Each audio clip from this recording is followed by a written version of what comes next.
ভাঙার পরে ভেঙে যাওয়া হারাং সেতু পরিদর্শন করলেন মন্ত্রী কৃষ্ণেন্দু পাল। স্থানীয়দের দুর্ভোগ স্বচক্ষে দেখে শীঘ্রই সংস্কারের আশ্বাস দিলেন মন্ত্রী কৃষ্ণেন্দু পাল। সেতু দ্রুত মেরামতের জন্য প্রশাসনকে নির্দেশ দেওয়া হয়েছে বলেও জানিয়েছেন মন্ত্রী কৃষ্ণেন্দু পাল।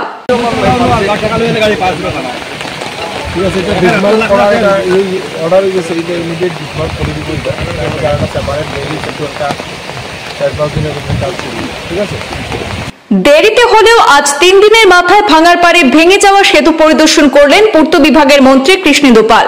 কাছাড়ে জেলা বিজেপির সভাপতি রূপম সাহা, জেলা বিজেপি মাইনরিটি সাধারণ সম্পাদক আব্দুর রাজ্জাক বড়ভূয়া, রাজ্যিক বিজেপির সংখ্যালঘু মোর্চার সদস্য নুরুল আলম মজুমদারকে নিয়ে ভেঙে যাওয়া সেতু পরিদর্শন করেন। তিনি সাংবাদিকদের মুখোমুখি হয়ে বলেন, এই সেতু ভেঙে পড়ার ব্যাপারে মুখ্যমন্ত্রীও খোঁজ নিচ্ছেন।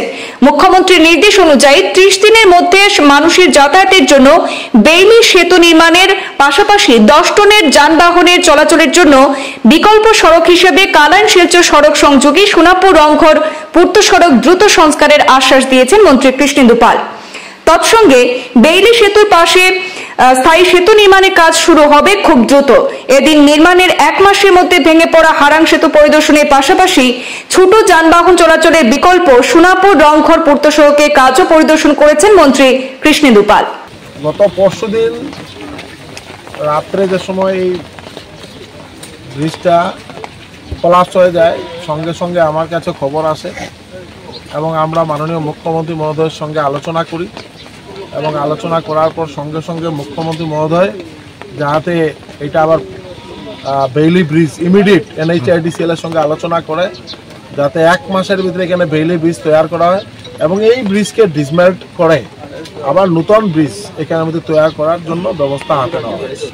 এবং আমি যেহেতু PWD দপ্তরের আমাকে দায়িত্ব দেওয়া হয়েছে, তো আমি মন্ত্রী হিসাবে মাননীয় মুখ্যমন্ত্রী মহোদয়ের সঙ্গে আলোচনা করে এবং কিভাবে বিহিত ব্যবস্থা করা এখানে রংঘর রোড যেটা মুখ্যমন্ত্রী মহোদয় সঙ্গে সঙ্গে বলে দিয়েছেন যাতে এটাকে পুরো সংস্কার করে যাতে ওই দিক দিয়ে মিনিমাম 10 টন ক্যাপাসিটি গাড়ি চলাফেরা করতে পারে।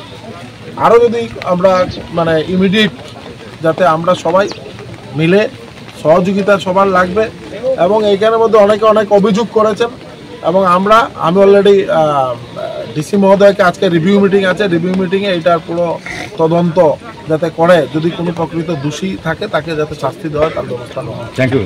তাতে কোনো সন্দেহ নেই। আর আপনারা সবাই সহযোগিতা করবেন, যেহেতু এটা একটা অ্যাক্সিডেন্ট, সেটা অ্যাক্সিডেন্টের তো আর আমরা কেউ কিছু করতে পারবো না, আমরা শুধু সহযোগিতা করবো এবং আমাদের PWD ডিপার্টমেন্ট পুরো তৎপর আছে বা আমাদের মাননীয় মুখ্যমন্ত্রী মহোদয়ের পুরো নির্দেশ আছে যাতে খুব তাড়াতাড়ির মাধ্যমে এই ব্রিজটাকে আমরা আবার পুনরায় চালু করার ব্যবস্থা করা হয়, নতুন ব্রিজ যাতে এখানে হয় তার জন্য ব্যবস্থা আছে। অস্থায়ী সেতুটা আপনি বলছেন 1 মাস সময় লাগবে, গতকালকে বলা হয়েছে 20 দিনের মধ্যে সম্পূর্ণ হয়ে যাবে। 20 দিন হোক 1 মাস হোক, আমি জানি যে মিনিমাম 20 to 1 মান্থের ভিতরে করবে NHIDCL যদি করে। আর যদি অন্যান্য ডিপার্টমেন্ট আমরা অন্য ইয়েতে করলে এটা একটু সময় লাগতে পারে, কিন্তু NHIDCL এর গৌরাঙ্গজির সাথে আমার আলোচনা হয়েছে এবং উনি নিজে বলেছেন যে উইদিন 1 মান্থ, এটা 20 দিনে হতে পারে বা আমরা 1 মাসের ভিতরে ম্যাক্সিমাম টাইম লিমিট 1 মাসের ভিতরে হবে। এবং আমরা 20 জুলাইয়ের ভিতরে গেমন সেতু আবার পুনরায় চালু হবে। আজকে আমার মাননীয় মন্ত্রী, আমার বরাক উপত্যকা উন্নয়ন দপ্তরের মন্ত্রী, উনি গিয়েছেন এবং গেমন সেতু আজকে উনি নিজে পরিদর্শন করেছেন যাতে গেমন সেতুটা খুব তাড়াতাড়ি আমরা যাতে চালু করা যায় তার জন্য ব্যবস্থা হাতে নেওয়া। এদিকে দেখা গেছে যে নদী পারাপারের সময় নানা ধরনের অসুবিধার সম্মুখীন হচ্ছেন পথচারী সহ স্কুল কলেজের ছাত্রছাত্রীরা।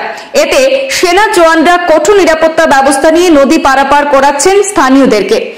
সেখানে মহিলা ছাত্রছাত্রী তাদেরকে হাত ধরে ধরে নদী পারাপারে সাহায্য করছেন সেনা জওয়ানদের, এমনটাই দৃশ্য দেখা গেছে আজ। সেনাবাহিনীর এমন পদক্ষেপকে সাধুবাদ জানাচ্ছেন এলাকার সর্বস্তরের জনগণ। একজন মহিলা নদী পারাপারের সময় সেখানে জ্ঞান হারিয়ে ফেলেছিলেন এমনটাও জানা গেছে। তখন সেনাবাহিনীর জওয়ানরা সেই মহিলাকে তড়িঘড়ি উদ্ধার করে সেখানে চিকিৎসাধীন করেছিল বলেও জানা গেছে।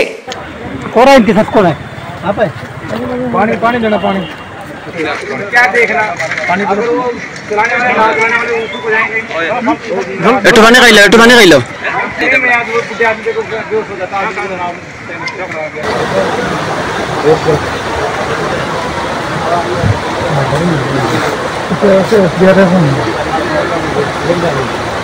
তো পানি টানি মানুষ দিলে